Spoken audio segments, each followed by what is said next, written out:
आहेत त्यांना आम्ही चर्चा करणार आहोत।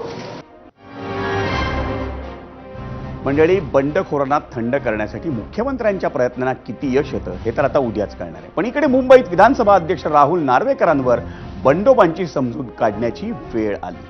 त्याचं झालं असं की राहुल नार्वेकरांचे छोटे बंधू मकरंद नार्वेकर हे कुलाब्याच्या वॉर्ड क्रमांक 226 मधून निवडणूक लढवत आहेत।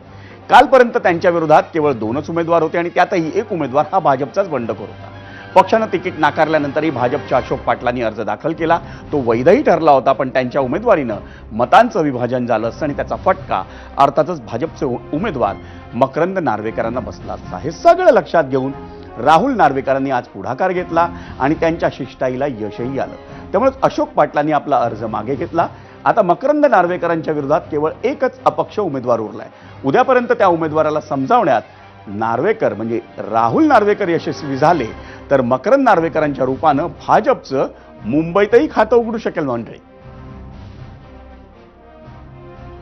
बिनविरोध होणार की नाही होणार याची मला काही कल्पना नाही, कारण सध्या तरी तिकडे 2 उमेदवार समोर असल्यामुळे तिकडे कॉन्टेस्ट होईल, परंतु हा कॉन्टेस्ट चॅलेंजिंग कॉन्टेस्ट नसणार हे स्पष्ट आहे। मकरंद नार्वेकर हे गेली 3 टर्म इकडे नगरसेवक म्हणून काम करत आहेत। त्यांचा प्रभाव खूप चांगला आहे या प्रभागात। त्यांनी अत्यंत चांगलं काम या प्रभागात केलेलं आहे आणि त्यामुळे त्यांचा विजय हा सोपा आणि सरळ आहे असं जनमत आहे। आणि आता विधानसभा अध्यक्ष राहुल नार्वेकरांनी कोणत्या पद्धतीने शिष्टाई केली हे माध्यमांसमोर तरी आलेलं नाही, त्यामुळे त्यावर कोणतंही भाष्य करणं हे योग्य ठरणार नाही। पण ठाकरेंच्या शिवसेनेचे खासदार संजय राऊतांनी नार्वेकरांच्या शिष्टाईला एक उपमा दिली आणि त्यावरूनच संजय राऊत विरुद्ध राहुल नार्वेकर असा एक सामनाही रंगला। आपण आधी तो पाहूया। आता हा धमक्यांचा विषय आला।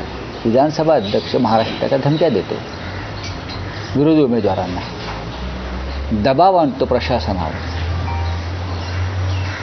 या राज्यात काय चाललंय ह्याच्या विचाराची सोय नाही, पण हे राहुल नार्वेकरांना विधानसभेचे अध्यक्ष म्हणून त्यांनी केलेलं कृत्य शोभत नाही। ज्या वेळेला मी विधानसभेत अध्यक्ष म्हणून माझी भूमिका बजावत असतो त्यावेळेला मी संपूर्णपणे विधानसभेचा अध्यक्ष म्हणूनच माझं काम करत असतो।